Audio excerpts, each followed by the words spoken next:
I'm Caleb. I'm Haley. And I'm having an anxiety attack with my ex. Last week, we didn't do it right. And I was like, we got to get it this week. So this can't keep falling apart. How about one of us do it? Let's pick. Wait, there's still a delay? Let's try to say it at the same time. I just don't think I'm Caleb. I'm Haley, and I'm having... You're going so slow. No, you're going so slow. And I'm having coffee with my... Oh, my God. Oh, my God. You know what? I can't.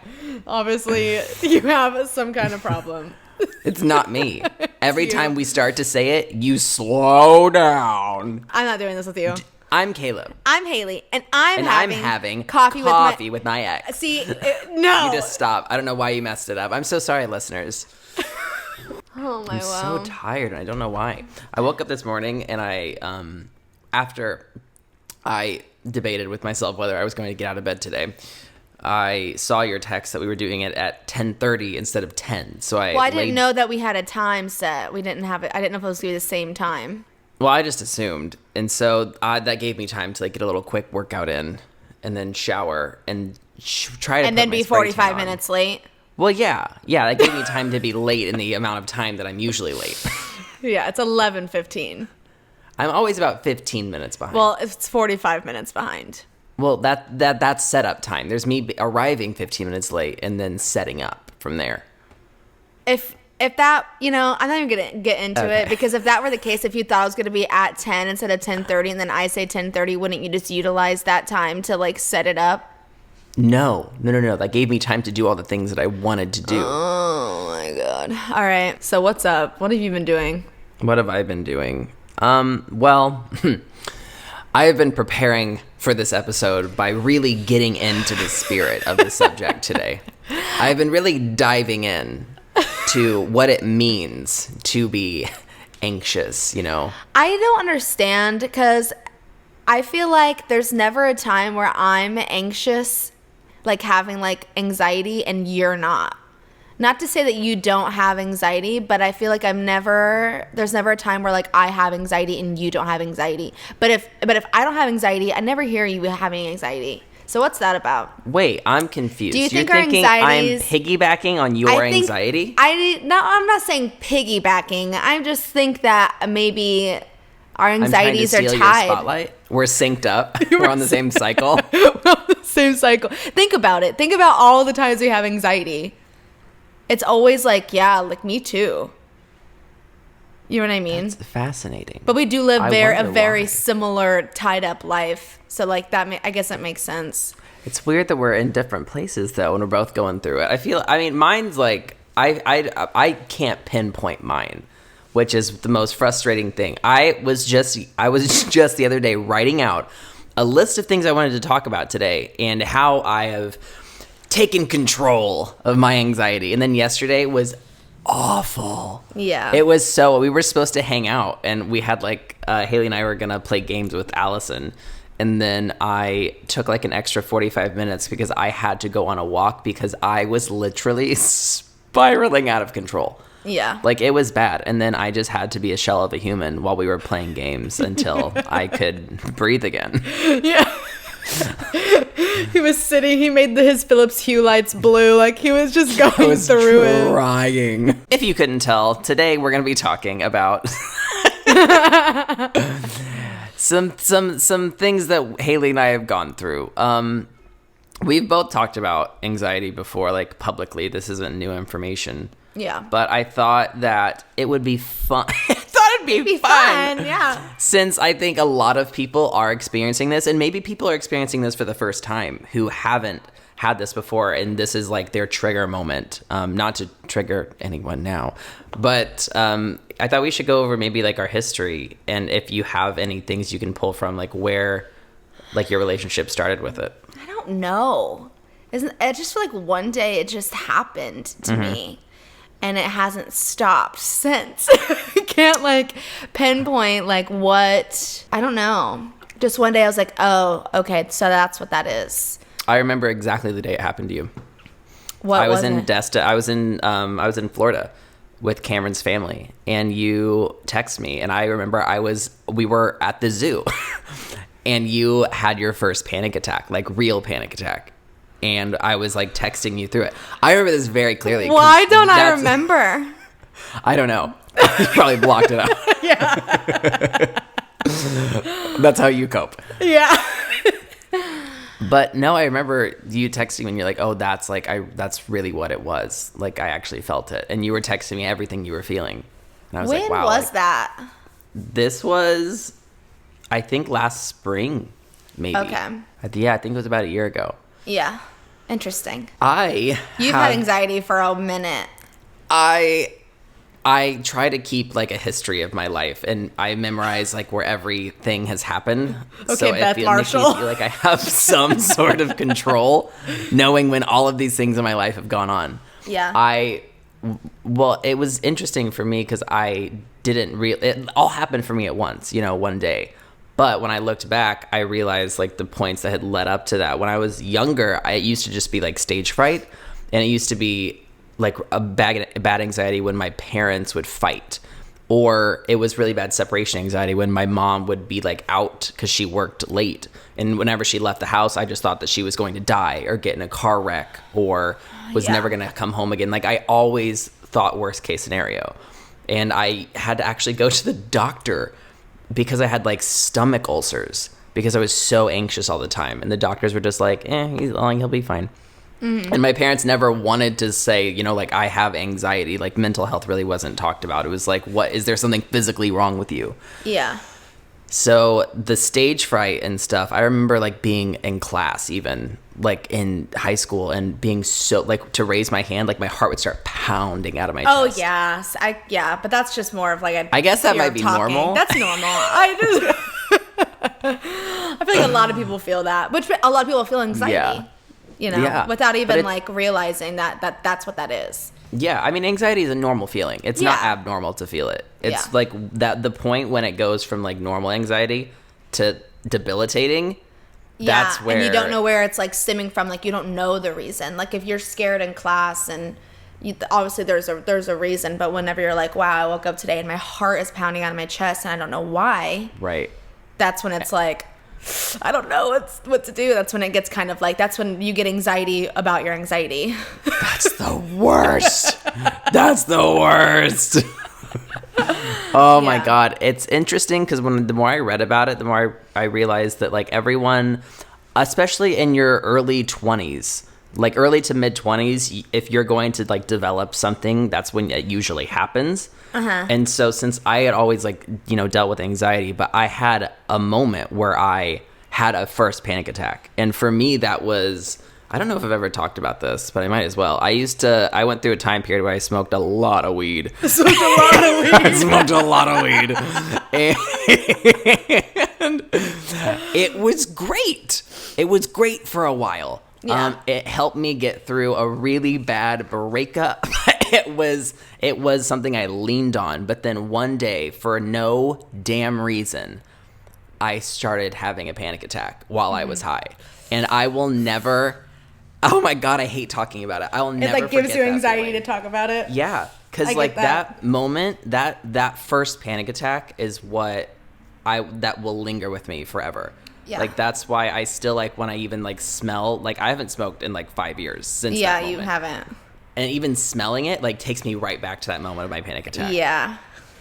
And it's so interesting, like, what triggers us. And then from there, I swear to you, like, my life has never been the same. And it's, like, from that point on, it's more about managing it and realizing, like, oh, I have been triggered. I have this thing, and I can't run away from it, so how do I deal with it? Mm-hmm. And, I mean, do you feel like that moment was a defining moment for you, that you've been kind of look at life differently since, or? Because I don't remember the moment that you're talking about, me having a panic attack, we all know that I'm really good at suppressing memories. So, so I don't really know how to answer that, but I do know that, I get my anxiety comes more in like bouts. Mm-hmm. It's like I'll have like really bad anxiety for like a stint, and then like it disappears.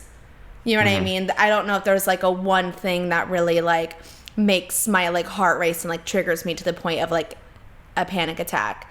It's just I have like bouts of like anxiety and depression, and then like I'm completely fine, and then it's just like waiting for the ball to drop until the next time, and that's just something that you just have to accept. Yeah, it's interesting how it comes in waves like that. I think that's like a really important thing to talk about, because I think a lot of people might think, oh, like it's gone, like, or it's going away, or the opposite. They think, oh, this will never go away. Yeah. And just the fact is, it's that it will come and go for no reason. Yeah. She says hi and bye, and like she doesn't have a reason. What is the reason? What is the reason?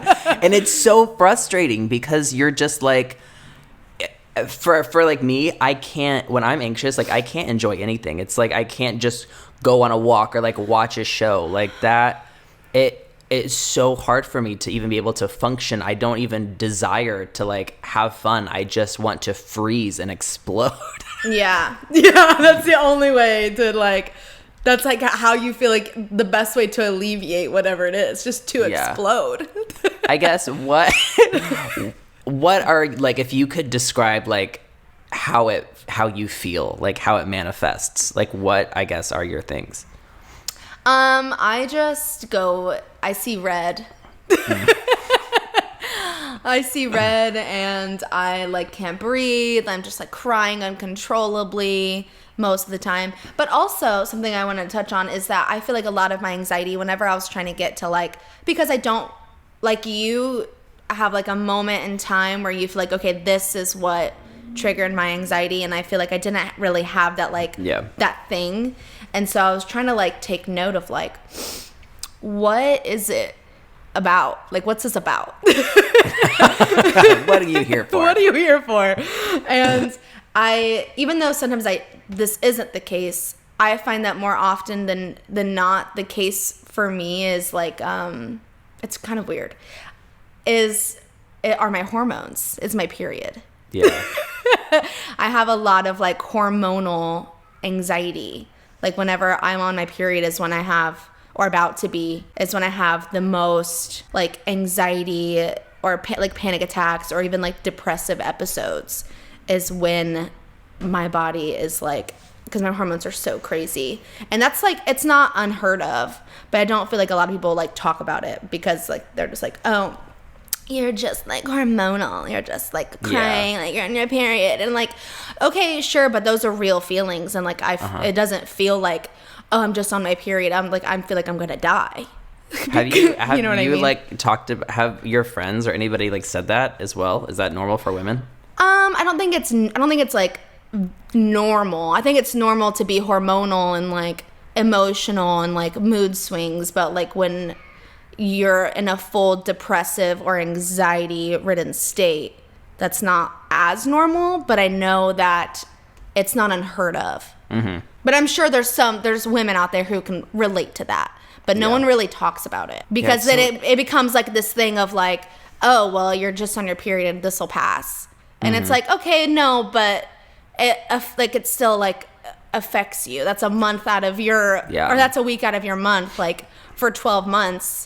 That like you're like completely discombobulated as like a human. And that's the other thing too. It doesn't matter the reason why, because like the feelings are real. It's like when you're anxious and having a panic attack, you're not in danger. Like you are fine. There isn't a reason for it, but the fact is that you are feeling it and it is real. So it's valid. So that is what is so frustrating about anxiety, is because you're freaking out about something that, one, like it's not going to hurt you, and two, like you freaking out only exacerbates it and makes it worse. Yeah. And so it's a self-fulfilling, it's just a cycle that you get into. And I think that is the biggest thing that I have learned, is trying to recognize patterns and trying to break those patterns, because anxiety is fueled by irrational thoughts. Mm-hmm. And when you feed into the irrational thoughts, you just keep falling back into the cycle. So I think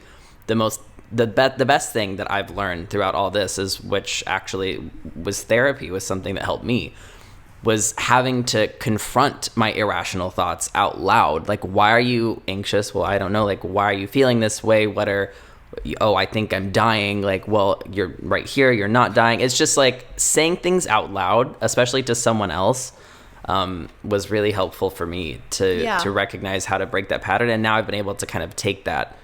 And even when I am experiencing anxiety, like yesterday, it was really awful, but it wasn't like it was before when I felt like I was spiraling. Like, yeah, I was spiraling, but I knew that I was going to come out on the other side. I confronted it. I said, this will pass. I didn't feed into it. It was not easy, but I think just learning coping mechanisms helps so much. I think that, like what you said, like saying it out loud and kind of like actually getting, okay, like why are you freaking out? I think that's a good tip to like not let yourself spiral out of control. You know what I mean?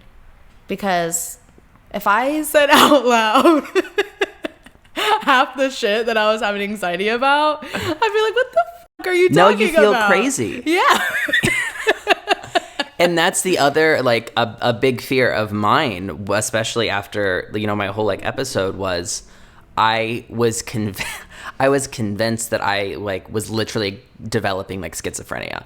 Like, I thought that I was psychotic because my brain, I saw a YouTube video that explained it well. And anxiety feels like everyone else is going 60 seconds a minute, and you are going 65 seconds a minute. Yeah. And I was like, that is the most bizarre thing, but it feels like you're literally, for me, it feels like I'm moving like faster than time, and then it just like starts spiraling. And it sounds crazy when I say it out loud, and I'm like, what are you talking about? But it's funny how many people, I think when you're anxious, you literally feel like you're going crazy sometimes. Yeah. And that's just anxiety. And that's just hard. What it is. And then when you feed into that, because it's scary when you feel like, oh my God, like I'm losing my mind, it only gets worse. Yeah, that's what I do. The minute like, I'm crazy.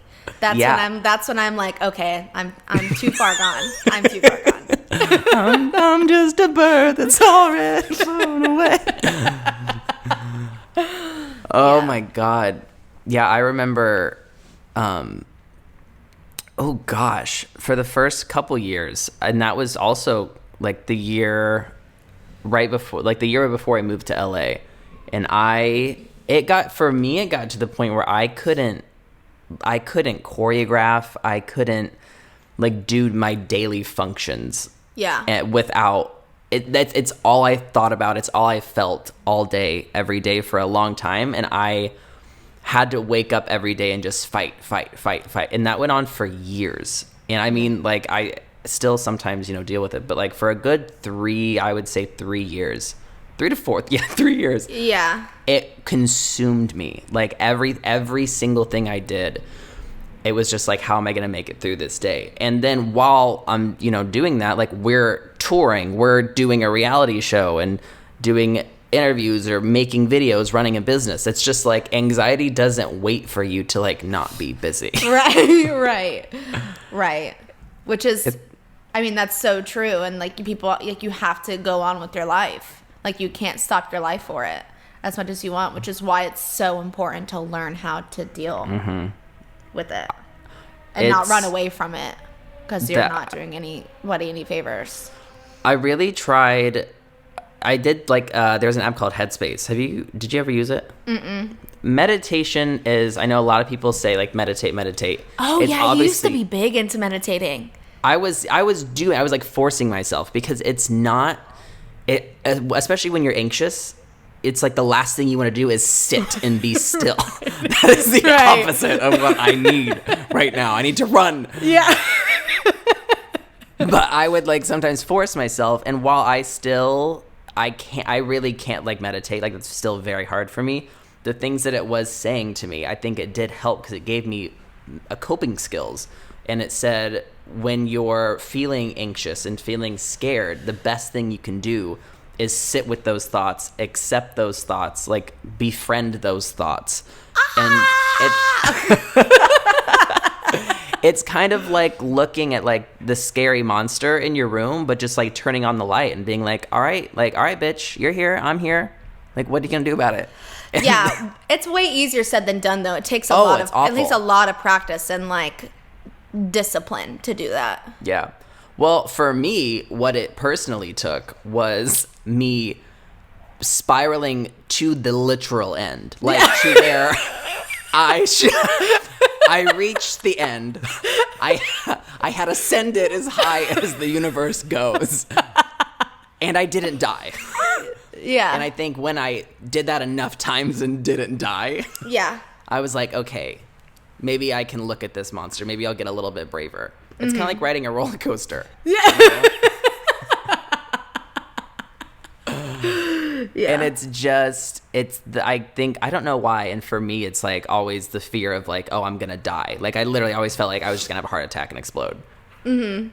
And once that didn't happen, I got more control and like was just able to recognize my thoughts. Also, breathing helped a lot. Like there's like a breathing app on the Apple Watch, and sometimes that reminds me nice. to breathe 8 times a day, and I'm like, get out of my face. Like I'm trying to spiral here. Well, like, have you had anything that's helped you, or like techniques you've used? No.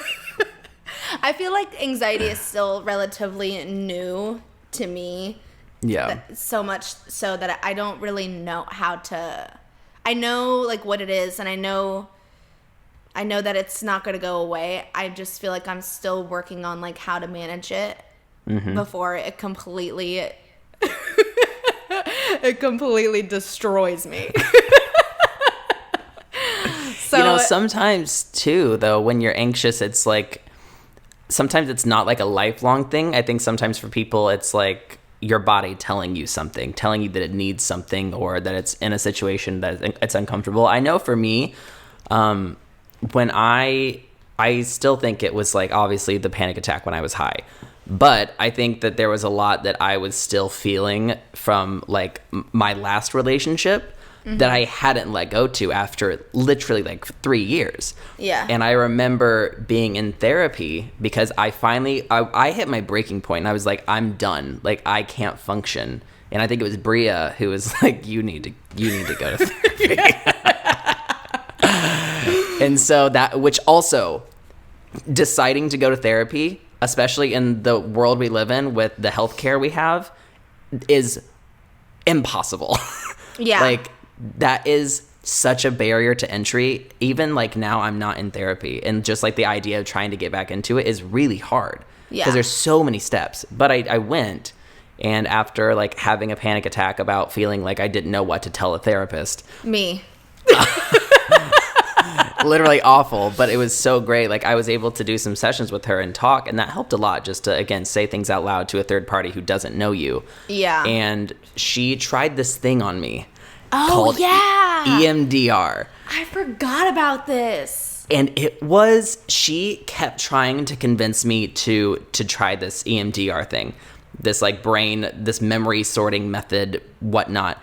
I was always so reluctant because I was so, ever since like my first panic attack, I'm so triggered by anything that I think could like alter my mental state. Like I know coffee and alcohol. I know what they do to my body. And those are the two things. And even sometimes those you're like, no, I can't. Yeah. It's just like such a.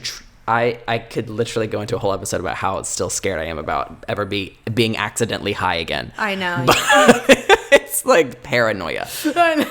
And she said this thing called EMDR, and it's bilateral stimulation. It was discovered by a doctor who was trying to process things, and she realized that she was able to deal with her thoughts and sort her thoughts when she was walking, because she was activating the right and left side of her brain, like right, left, right, left, right, left. So she developed a thing that, like a ticker that you'd like look like right, left, and go back and forth, and that would activate the different sides of your brain. So she had this tool that were like clickers that you held in your hand, and you held them and you could feel them like pulsing right, left, that's it. But you would close your eyes, and she would like ask me to like go back to a moment in time.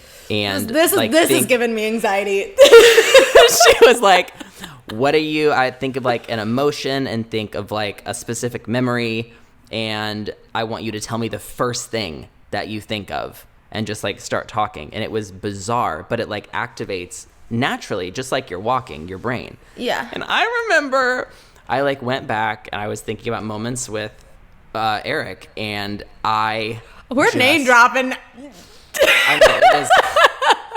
Just is what it is. I started sobbing. I started literally crying for no reason.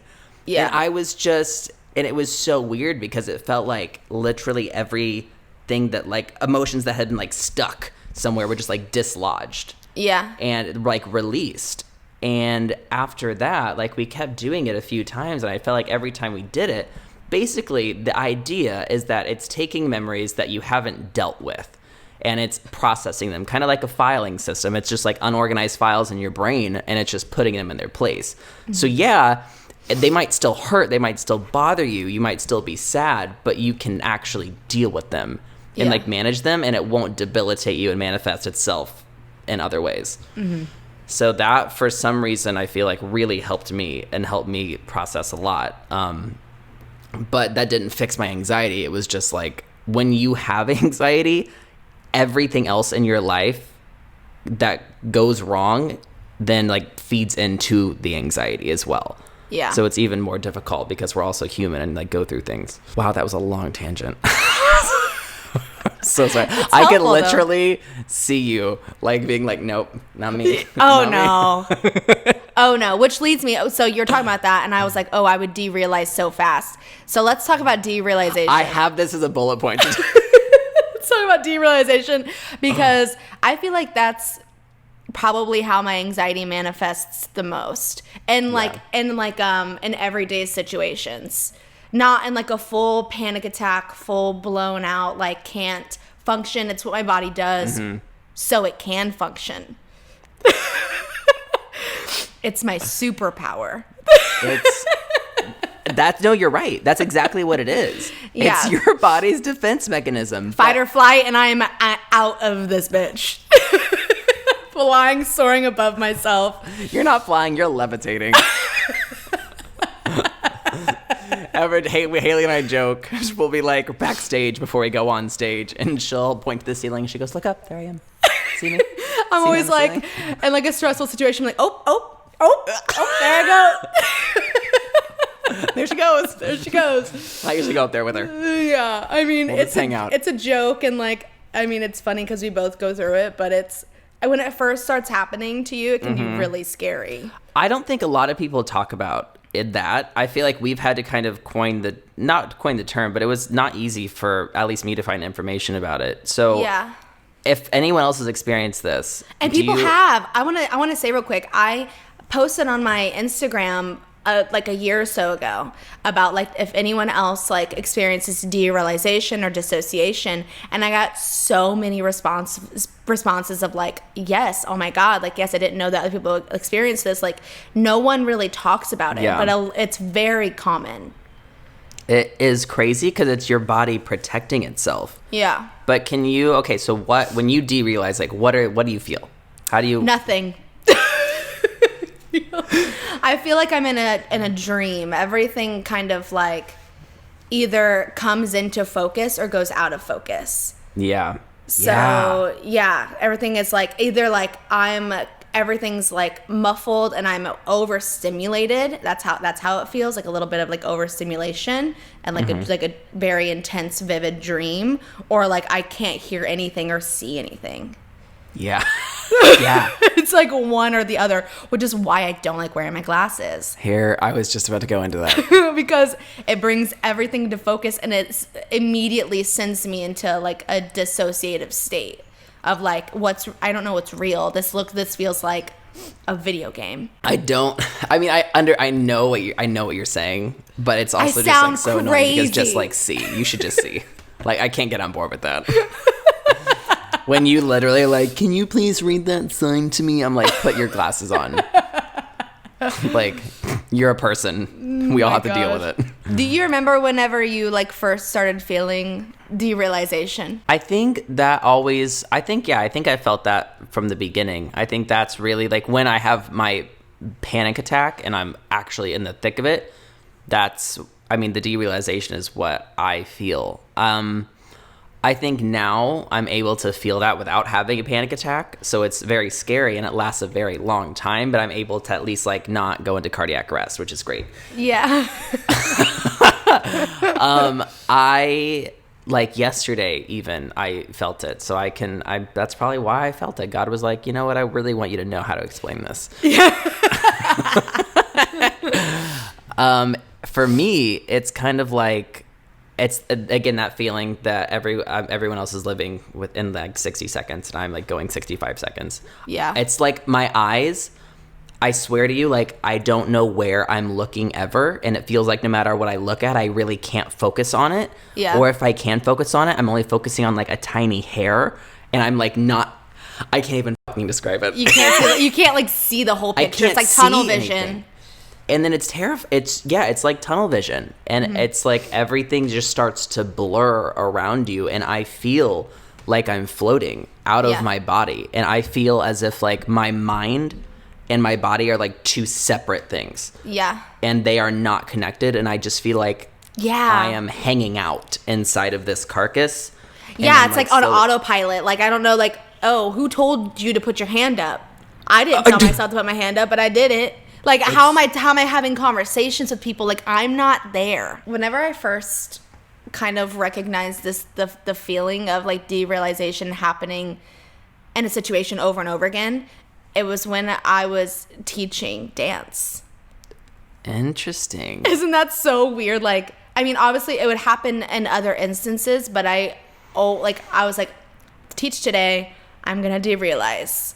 Like, whenever I was just stressed out, like being in front of everyone and like whatever, or like just people just staring at you, waiting for you to give the instruction, and I would just like leave my body. Yeah. And just be on autopilot teaching. Like I was not there. It's so weird how everyone has certain situations that trigger it. So it's really important to realize what does that. But the hard part is that like you can't always avoid your triggers. Like that's a part of your life. You can't just not teach a dance class. I mean, you can, but then like you'd have to accept that you just would have to give that up. Yeah. And I remember reading about this, and I think a lot of like the whole point of managing anxiety, you have to figure out like what triggers you and then how do you avoid those triggers. And that's a loaded thing because everyone's anxiety is different, so the severity is different, and the measures you have to take to cope are different for everyone. For me personally, although I felt like I was constantly on the brink of death, I thought that I was like, I can beat this, I can manage this. And I obviously, like, I don't smoke weed anymore. Like, I was like, that's a situation I don't want to put myself in again. But, like, I would start to get anxious when I drank coffee. Like, and that would freak me out. And then, like, when I would, like, drink a little bit, I would get anxious and, like, freak out a little bit. And those were things that I was like, you know what, Caleb? No, you're not taking this away from me. I said, you are not taking this away. So I will drink this cup of coffee and you can make me freak out, but you're going to learn to deal with it because every morning I wake up excited to have you. Yeah. And when I go out with my friends, I love having a vodka soda. Yeah. I love taking there were just things that I was like, if I have any say in this, I'm not going to let you take that away from me. Mm-hmm. And that actually oddly worked. Like, yeah, I cut back my coffee. And, like, there are certain times even now, like, I won't have coffee before I do an interview. But in my everyday life, now I have an exuberant amount of coffee. But I cap myself off. I have, like, a limit of coffee I let myself have a day. And, like, obviously I don't drink a ton. But I didn't let that take that away from me either. Yeah. And there were other things, like, again, in our job, like what we do, like you said, like when you're a dance instructor, I started to have panic attacks, like, pretty bad before shows. Do you remember that? Yeah. Yeah, I do. I mean, I always have nervous energy before we go on stage. But there's there's nervous energy and there's like an anxiety ridden energy that obviously everyone can feel. Yeah. So like, and that's another thing is like, your anxiety does affect other people. So it's very important, even though it's like, you're not a nuisance. Like anxiety is real and you're valid and like you're allowed to have it. But I think that trying to not manage it to the best of your ability is doing people around you, like the people that you love, like a disservice. Yeah. Anyway, continue. No, it's really, I mean, it's important because it affects everyone, not just you. There was a time when I like couldn't even think about going on stage. I could think about going on stage, but it was hard. Or like interviews would terrify me, and those were just things that I was like, you have to fight through it. And when you have anxiety, you have to figure out how to fight through it, because really that's, for me, the best way to beat it is to face it and stand up to it and get through it. And every time I do an interview and don't die, and every time I do a show and don't die, I'm like, you know what? I can do this again, and it'll be a little bit better. And that has definitely worked for me. I remember specifically, I don't know why, but the shoot where we did I Like It. I think it was I Like It in particular. I have like a snapshot of memory of that moment where I was outside of my body, literally terrified, freaking out, squawking about chicken and flapping my wings, looking like I was having the time of my life, but I thought that I was literally going to explode. Yeah. And it's just so funny to me, like when you're talking about like when people are taking, your class, they probably don't know that you're derealizing. Right. And it's interesting that a lot of people who are anxious or are having like freakouts, you probably don't even realize it because they're on autopilot or like full on panic attacks. like smiling. Yeah. Yeah. The body's ability to cope is crazy. Like just 2 days ago when I had like I did a live stream for It Gets Better and had like a 30-minute class, and I was freaking out the whole time. I swear to you, I don't remember a second of it. I was not in my body. And as soon as we got done, I like went into the kitchen. It's so funny because I was like so positive and so happy in it.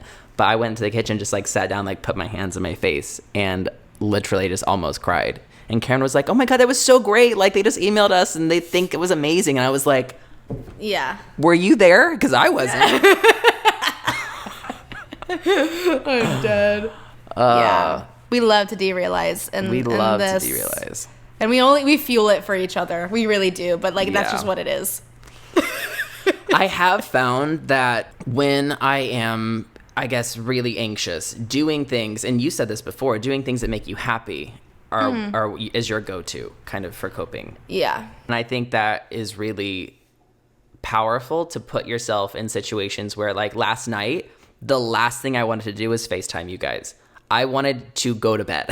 Yeah. I was in a bad place, but I knew that like even if I was going to be anxious, I might as well be like hanging out with my friends and pretend that I'm normal, because then eventually by the end of the night I felt normal. You were gone by that point, but I but I felt good and I was having fun, and it was just like it's just you have to get through it. That's what it's all about. Is there is a light, you have to go towards the light, but you can't just stand still or else you're never going to get through it. Also, sorry, I feel like I'm dominating this. I love it. Go ahead. I used to have like little techniques when I was like spiraling that I did actually use them yesterday, but some coping skills that I found online were when you is to like activate your senses. So when you're having a panic attack, to ground yourself, and when you're spiraling is to try to like look at just different things and be like, okay, that's a cup, that is like the microwave, and just like for a second ground yourself in reality and things that you see, and then touch something, be like, okay, wow, and like describe how it feels, or just like think about like, oh, this feels this way. And then the biggest help for me is temperature. So like I love sitting on a cold floor. Yeah. If you just like literally just like put like something cold on your skin for a second, I don't know why, but you're just like, it's like you snap back to reality for a second. Yeah, you do. Because I feel like a lot of times, at least for me, like my body goes numb. Like, Yeah. you need that, like, sense. Like, you need that shock to your senses to, like, bring you back. Yeah, it's so weird. I went and, like, put my eye mask on yesterday. Oh, is that what that was about? Yeah. I was like, bitch, you need to feel a little bit chilly right now. Yeah. They're all like, why do you have your eye mask on? I'm like, just let me be. Yeah. Oh my gosh. Also, getting sleep and drinking water is good. That's always good. There's nothing know what? worse than, like, being, like, on 0 hours of sleep, haven't had water in, like, days, and being like, well, why do I feel bad? It's like my mom every time she think? You know, and that's, I think, a luxury that we have that a lot of people don't. Yeah. Is like, if we need to sleep in, we can. Yeah. And I can't imagine not being able to sleep in most days if I needed it. I know. I did want to also talk about something else that I have used for a while since that seems counterintuitive. I've used CBD for like 3 years. Oh, yeah. And I'm always reluctant to talk about that just because I think that in the world of health and wellness, there are a lot of claims that get thrown out. And I think that we probably need more science before we're making definitive claims. Mm-hmm. And I've always been weird about supplements. Like, it's like, do you take vitamins or anything? I take a bone and joint supplement. That's it. I mean, like, I want to just because I know I have creaky joints. And, I mean, you're on your last ankle. Yeah. So... But it's difficult. Obviously, like I said, like marijuana has been the biggest like trigger for me. And I kept reading that CBD oil was treating anxiety. And I was like, you are crazy. I will never try that. And then my friend Dominique, who was like the first one to share our videos on Pop Sugar and who is now like a friend of ours. Yeah. Also experiences anxiety and talks about it, and she started taking CBD, and she was like, no, I'm terrified of weed, but I'll do CBD. And I said, okay. And I remember the first day I tried CBD, I was so scared to get high. I mean, I cannot tell you how much I looked up, and I was like, there is a trace amount of THC, like, I don't know what to do. But I took just the tiniest little bit, and then I went over to Roxanne, hang out with Roxanne and Jen. Yeah. and I thought I was high the whole time. And I obviously was not. And I was just like freaking out. And I was like, okay, this doesn't work. But then I made myself take it again. And because I was like, I faced the irrational thought with a rational thought. And I made myself take it again and just like developed a habit. And I can't pinpoint a day when it was like, oh, this is better. But all I know is that when I started taking like a droplet, I think it's like 28 milligrams or something of CBD a night. And then also I did that the same time I was going to therapy. And that's when everything started to get better. I remember that time for you. And you were like, I'm feeling good. It's like I woke up today and I got out of bed. Yeah. It was, yeah. And so I've been taking it ever since. I've taken it for like 3 years. I take it every night. And at this point, it might just be like a placebo effect. It might just be a crutch. And that's fine. Yeah, so that's fine. It's expensive as hell. Yeah. But I have no plans on stopping because it's just like, now I'm like, I just don't want to do anything that could send me back to that time in my life. Yeah. And I did stop going to therapy, but I still take CBD and I have been managing it so much better. So I don't know if that helps anyone who's been like wondering if they should try it or not, but I don't think there's a reason not to try it. Yeah, I don't think so. I've tried it. I never feel different. Yeah, you never feel different. I think what they say is it's in time, it's supposed to kind of like change it starts with an E. Something receptors. Endocannabinoid, it's something. Oh my, wow. There's something in your brain that it attaches to and basically changes how your body receives serotonin and basically makes it just aids what your brain needs. So if there's not enough like serotonin receptors or dopamine receptors, it just creates more. so that your body can balance out. Again, it's not like it's science-based, although that we can do another podcast about how the government probably wouldn't let that be tested anyways right now since it's not legalized, but that's a whole other thing. I like weed. You're fine with it. Yeah, it doesn't like bother me. I mean, I'm not like a stoner like I used to be. And I'd never like to, I'm not ever one to want to get blazed. I don't ever want to get like blazed. At the same time, it's not something that scares me. Yeah. And again, I'm annoyed that it does scare me because I know that it shouldn't. And I know that it's not scary. And I know that it helps a lot of people. It's fine. Like, I believe that it should be legalized. I don't think it's a demon thing. Yeah. For me, it's just like a trigger that I have made peace with avoiding. Yeah. I'm okay. Like, if that happened to me with like vodka, then that'd be a different story. Right. We'd figure that out.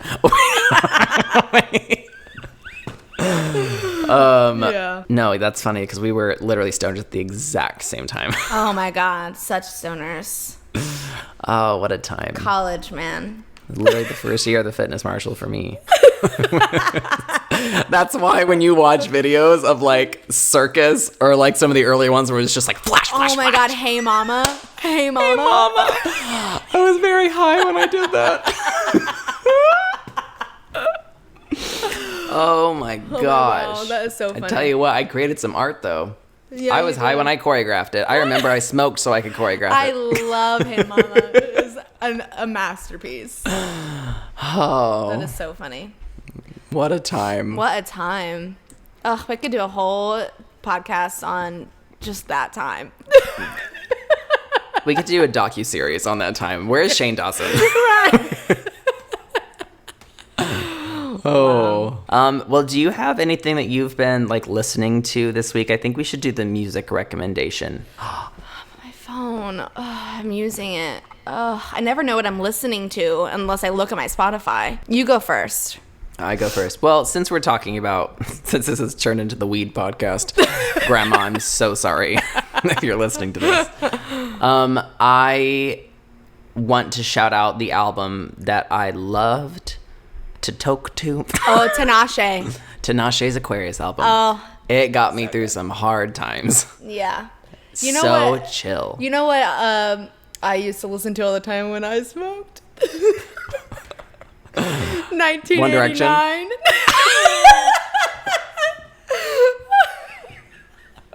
I listened to it with my friends. What a strange album. This is so good. This is so good. Dude, that's so genius. Like, yeah, man. You're literally crazy. I know. Oh my gosh. Now I'm trying to think about times that we had. I don't even know. You know what? I don't think those times should be public. No, they shouldn't. They literally shouldn't. With the time where we had the big plastic wine glass. Oh, my wine cup. Yeah, that was like the Franzia days as well. So it was that was a time. My wine cup. I'm like, I remember just like the whole the motif of that time is like, where's my wine cup? That's like all I would say. Where's my wine cup? Where's my wine cup? And I had it was like 48 ounces. It was a big girl. She was a big girl. Oh, well, thank you for joining the Health and Wellness podcast. Yeah. Music recommendation. 1989. Okay. Fair. That's fair. We didn't do audience questions this week. We should have asked about like anxiety, like what people think, whatever. This is new for us. This is new for us. Talking about this gives me anxiety. Yeah, like I don't know if you could tell, but like it's not like the most fun thing to discuss. Right. Like I'm not having a good time. So if some of our thoughts are scattered, it's because we're trying to find the ones that we've buried deep. Right. Yeah. I feel like I don't really have much to I can only speak on experience, but I can't speak on like helping anyone about it. I'm like taking what you say, like I'm taking your tips. Like I'm full on listening right now. She's like, I'm gonna go touch the floor. Yeah. I will say this because I'm sure people will ask. I did try medication as soon as I started. After my first panic attack, I went straight to the IU health doctor. And I was like, hey, just so you know, like, I'm dying and you should do something about me dying. And he did like a bunch of tests on me and was like, no, you're not dying. You just have anxiety. And I said, well, that's not what I deduced. But anyways, and he just gave me a prescription for Zoloft, and he put me on 100 milligrams, like right off the bat. And when I talked to my doctor about it, no, it was a lot. And they were like, why are you on this dose? Like, this is crazy. I saw this doctor one time and he threw a prescription at me. And for me, like, the idea of taking medicine every day gave me anxiety. Like, I have another flash memory of being at Brothers in Muncie while I was on Zoloft and we were out drinking. And I was just God.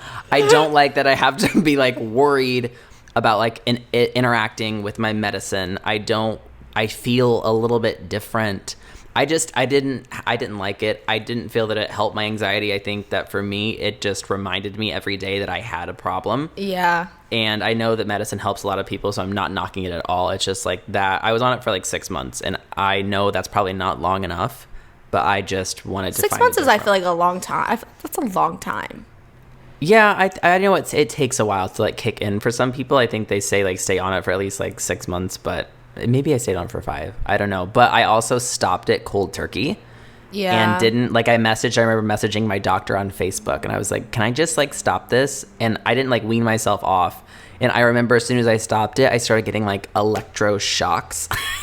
Like it wasn't, I wish I could, it was like almost like you like touch like a little light socket and like you're just getting zapped, but it was like going up in my neck up through like my head. That is horrific. It didn't hurt. It was just like a vibration, like a little like that I felt. Like, scary. She's working her way out of my brain.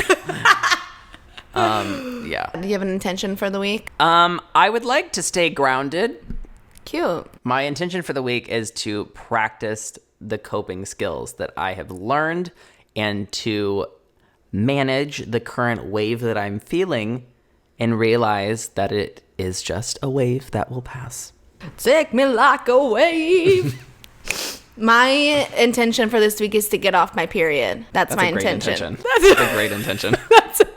That's my intention for this week. It has to go. And I'm sure people will ask, so just so people are aware, have you tried birth control for your period or other methods? Yeah, I have, and it makes me crazier than I already am.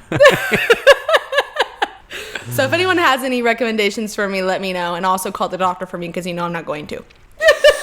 Oh my God. Oh. Well, this is our longest podcast. The hardest one yet. Hopefully. I'm glad at least this is over. At least we've talked about this. I'm sure it'll come up at some point again, but I think this is the thick of it. It's honestly really hard to talk about. It is really hard to talk about. And if you guys have anything that you want us to talk about or like little ideas or questions, always leave a comment on our YouTube channel. Send us a DM on Instagram at The Fitness Marshal, at Haley Jordan, or to our Coffee with My Ex Instagram. We're always looking for like, new topics and things to talk about. We want to serve you guys, and there's lots of stuff we can discuss. And obviously, if this is showing you anything, we're pretty open. Yeah. Yeah. Last week we talked about religion and politics, and this week we're talking about weed and anxiety and my period, and you never know what you're gonna get. Yeah. All right, guys. Well, thank you for listening. Caleb. Coffee with my ex.